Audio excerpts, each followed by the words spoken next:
Buenas noches, hermanos, bienvenidos a este espacio virtual en esta noche. Qué bendición podernos encontrar nuevamente en este mismo lugar para poder compartir la palabra de Dios, poder disertar, poder recordar, poder meditar en un versículo y en una idea central de un pasaje específico de uno de los salmos. Así que, sin más preámbulo, hermano y hermana, bienvenido sea a nuestro espacio de meditación de la noche.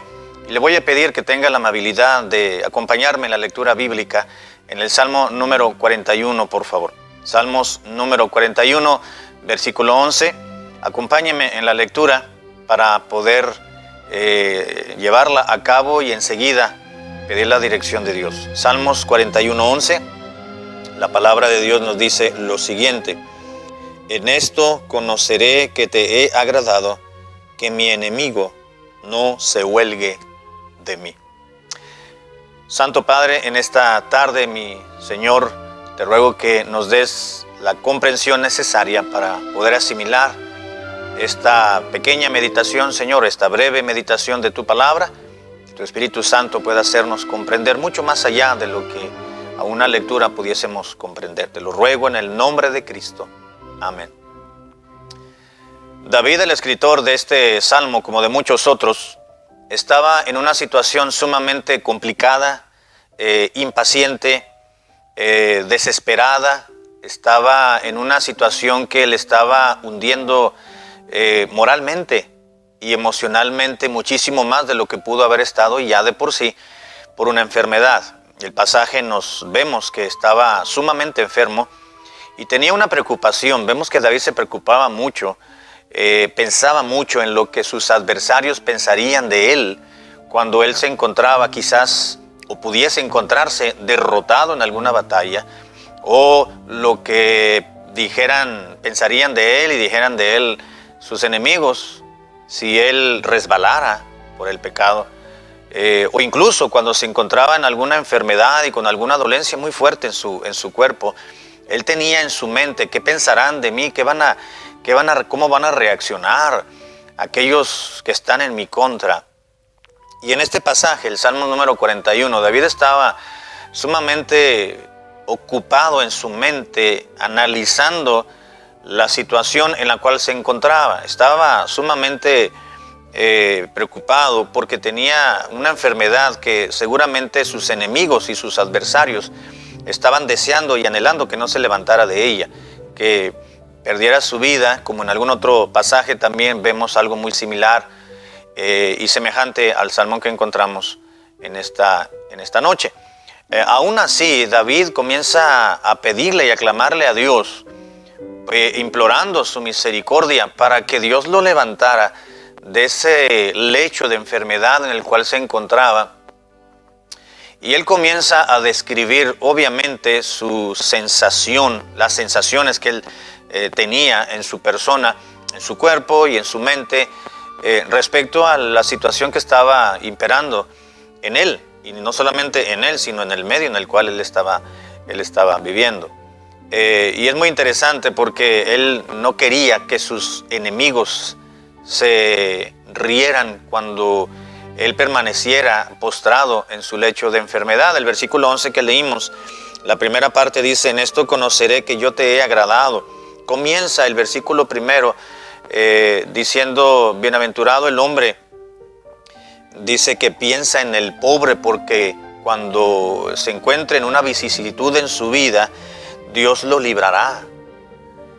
Como que David está recapitulando parte de su vida pasada y diciendo: yo fui una de las personas que actuó como Dios actúa cuando se encuentra con uno de nosotros, o cuando se encuentra con las oraciones de uno de nosotros, los terrenales, los pecadores, los mortales. Cuando nos encontramos en alguna necesidad, en pobreza, pero más que pobreza económica, en una pobreza biológica, voy a decirlo así, o física, para poderlo comprender. Es decir, en una enfermedad, cuando estamos empobrecidos por una enfermedad y nos está afectando físicamente. Así que David dice: bienaventurado el hombre que piensa en el pobre, porque en el día malo Dios lo va a librar. Así como Dios nos ha librado a nosotros, yo también he hecho misericordia y he tenido compasión con personas que han estado empobrecidas, no solamente económicamente, sino empobrecidas en cuanto a su salud. Y comienza a describir, y vemos en el Salmo, en los posteriores versículos, que David como que está aludiendo, evocando aquellas actitudes favorables hacia los necesitados, sobre todo a los empobrecidos en su medio, porque él había sido bueno con ellos. Y él está recordándole a Dios eso, como diciendo: Señor, acuérdate que yo he sido bueno con ellos. Por favor, sé de la misma manera tú conmigo, así como yo con ellos me he comportado. Y había algo que le mantenía en su mente a David. La segunda parte del versículo 11 dice: en esto conoceré que yo te he agradado y que mi enemigo no se huelgue de mí. David estaba preocupado para que sus enemigos, los adversarios que él tenía, y en especial y en particularmente había uno, dice, aquel cercano, su íntimo, uno de su paz, aquel que comía de su plato y estaba bajo su techo, se había volcado en contra de él y estaba muy angustiado y muy lastimado, muy dañado, muy decepcionado. Trae una carga física y luego añadido a ello pues una carga emocional. Pero él estaba apelando a sus buenas actitudes para con otras personas necesitadas y diciendo: Señor, acuérdate de lo que yo he hecho, porque no me gustaría que yo, permaneciendo más tiempo en esta situación, mis enemigos se huelguen de mí. ¿Sabes lo que quiere decir holgar? David decía: no quiero que se huelguen de mí. Sencillamente holgar significa divertirse o reírse por ver la situación de alguien más. Así que David no quería ser el juguete ni el hazmerreír de sus adversarios. Cuando ellos se dieran cuenta que David permanecía en la misma situación por días o por semanas o quizás meses, a punto de morir. Y David le decía a Dios: Dios, permite que yo me pueda levantar y ser restaurado con tu mano de esta, porque no me gustaría que mis adversarios se burlaran y me tomen como algo divertido por verme en esa situación. Y volvamos a la primera parte del versículo 11, que es la que me gustaría que meditáramos. Dice: en esto yo conoceré que te he agradado. Ahora, esta primera frase del versículo 11, hermanos, no está fuera de contexto. David está diciendo: Señor, yo quiero darme cuenta de lo que yo he hecho con otras personas, que he tenido pasión, compasión con ellos, que he actuado misericordiosamente, que he sido paciente con ellos, he tratado de ayudar a quien está en necesidad y en pobreza económica, financiera, emocional, pero sobre todo en una pobreza física. Yo he tratado de apoyarles en alguna forma, y yo quiero saber, y yo quiero darme cuenta que realmente esas actitudes te han agradado a ti, de la forma en la cual tú vas a corresponder a esas actitudes. Repito el versículo 11, en esto yo conoceré que te he agradado. David quería darse cuenta, hermanos, a través de alguna acción específica y quizás hasta muy práctica de parte de Dios en favor de David, para él darse cuenta y decir: ok, mi vida te ha agradado, mis actitudes te han dado gusto, así que yo quiero tener esa paz, tranquilidad en medio de esta intranquilidad y de esta tempestad que está sucediendo en mi vida a través de la enfermedad y a través de las decepciones y a través de todo lo que está ocurriendo en mi medio. Yo quisiera tener un poco de consuelo sabiendo que lo que yo he hecho no ha estado tan mal y te ha agradado. ¿No le ha sido propio, hermano y hermana, que en algún momento de su vida nos hayamos preguntado lo mismo? Quizás le hemos pedido a Dios: Señor, dame una señal de que realmente mi vida es agradable a ti. Probablemente no con las mismas palabras que acabo de expresar, pero ha habido una inquietud seguramente en muchos de nosotros. Y hemos deseado que Dios realmente nos dijera claramente, y quisiéramos que Dios nos lo escribiera, quizás en la pared, o que escuchar que alguien nos diga, tú has hecho lo correcto y lo que estás viviendo, lo que estás pensando, lo que estás actuando, ha sido agradable a los ojos de Dios. No queremos esperar a irnos y estar encerrados y acostados en un féretro para que entonces las personas comiencen a alabar las pocas virtudes que tenemos o las muchas que usted pueda tener, y minimizar las deficiencias en nuestra manera de ser. Ahora nosotros quisiéramos saber, Señor, manifiéstate y dime, aclárame realmente si lo que estoy haciendo, mi vida misma, te es agradable. Agradable, bueno, ya sabemos lo que es agradable, sencillamente complacer o contentar o mantener con gusto.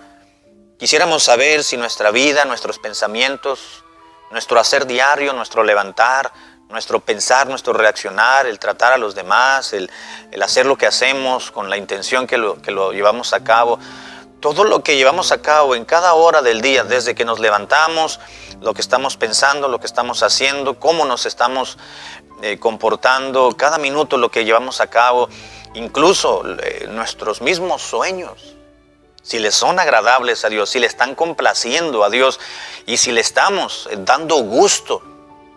A veces pensamos, bueno, no tengo por qué darle gusto a las personas, pero a Dios sí debemos de estar ocupados en darle gusto a Dios, porque Él es Dios. Se me viene a la mente, hermanos, un pasaje que escribió Salomón en Eclesiastés capítulo 2, versículo 26. Eclesiastés capítulo 2, verso 26, donde Salomón como que pensaba lo mismo que David pensó en un momento dado. Ya, obviamente, cuando Salomón escribió Eclesiastés y expresó este versículo, pues obviamente su padre ya estaba en la presencia de Dios. Pero vemos aún así que Salomón tenía en mente algo muy semejante a la mentalidad de su propio padre David. En Eclesiastés 2:26, Salomón expresó las siguientes palabras: porque al hombre que le agrada, Dios le da sabiduría, ciencia y gozo. Mas al pecador da el trabajo de recoger y de amontonar, para que darlo al que le agrada a Dios. También esto es vanidad y aflicción de espíritu, dijo Salomón. Al hombre que le agrada, Dios le da sabiduría, ciencia y gozo. Qué interesante, hermanos, pero vemos que Salomón está expresando y declarando, hermanos, una grande verdad eterna. Aquel individuo, aquel creyente, aquel hijo de Dios, que su vida, sus pensamientos, su actuar, su forma de ser, su interior mismo, le es agradable, le da gusto a Dios le agrada, se complace con la vida de aquel individuo. Al que le agrada, dice, Dios reacciona a ese contentamiento, a esa complacencia, y entonces Dios le ofrece, le otorga, le da tres elementos muy importantes: sabiduría, ciencia y gozo. Sabiduría, podemos decirlo en palabras sencillas para poder comprender el concepto. La sabiduría podemos decir que sencillamente es la aplicación del conocimiento que adquirimos. Eso es ser sabio. Ser sabio es tener conocimiento, adquirir conocimiento, hablando específicamente en las cosas de Dios, en lo espiritual. Es adquirir el conocimiento de las Escrituras, el saber de la palabra de Dios, el conocer más a Dios, el saber de su persona, de su obra, de sus virtudes, de sus atributos, de su palabra, apropiarse de sus promesas, aplicar su poder a nuestras vidas. Es tener el conocimiento, adquirir el conocimiento espiritual y poderlo aplicar. Eso es de sabios y eso es sabiduría. Y al hombre que le agrada, dijo Salomón, Dios le da sabiduría, la facilidad para poder aplicar ese conocimiento que va adquiriendo día tras día de las Escrituras. Y no solamente sabiduría, dice que Dios da a quien le complace y quien le da gusto, sabiduría y ciencia. La palabra ciencia en la Biblia sencillamente es conocimiento. En ocasiones decimos, ay, qué cabezota tan grande tengo que no me entran las cosas ya está saturada de tanto conocimiento, ¿no? O sea, qué cabezón soy, si me permite la expresión, diciéndonos y manifestando nuestra propia inconformidad hacia nosotros mismos, no hacia Dios ni a nadie, porque nos desesperamos, porque decimos, es que no se me pegan las cosas. Pero dice la Biblia que si le agradamos a Dios, hermanos, Dios se va a manifestar a usted y a mí, dándonos sabiduría, pero también conocimiento, ciencia, la capacidad de asimilar, de retener, de comprender las verdades escriturales. Y también dice sabiduría, ciencia y gozo. Y con esto termino. Es el contentamiento de Dios. El gozo, hermanos, es la alegría, el contentamiento que viene directamente de la presencia de Dios. 3 elementos muy importantes y elementales en la vida de una persona, en la vida de un cristiano. Y eso es una manifestación de que realmente nuestra vida le es agradable a Dios. Al hombre que le agrada, Dios le da sabiduría, ciencia y gozo. David dijo en el versículo 11, y con esto termino, en esto conoceré, en esta manera va a haber una forma en la cual tú te vas a manifestar y yo me daré cuenta de que lo que yo he estado haciendo, mi vida práctica, mis movimientos, mis pensamientos, mis sentimientos, todo lo que yo hago y digo, te es agradable. Tú me lo vas a hacer saber de alguna forma. Y Eclesiastés o Salomón lo contestó y dijo, pues al hombre que le agrada, Dios le da sabiduría, ciencia y gozo. Estemos alertas, hermanos, y atentos en las maneras en las cuales Dios nos manifiesta su conocimiento y su agrado, en que realmente le estamos complaciendo. Que Dios nos ayude a vivir complaciendo y dándole gusto a Dios más que a las personas. Señor, gracias por tu palabra, que podamos encontrar en ella el aliento y la fuerza para seguir adelante. Oramos en el nombre de Cristo. Amén. Gracias, hermanos.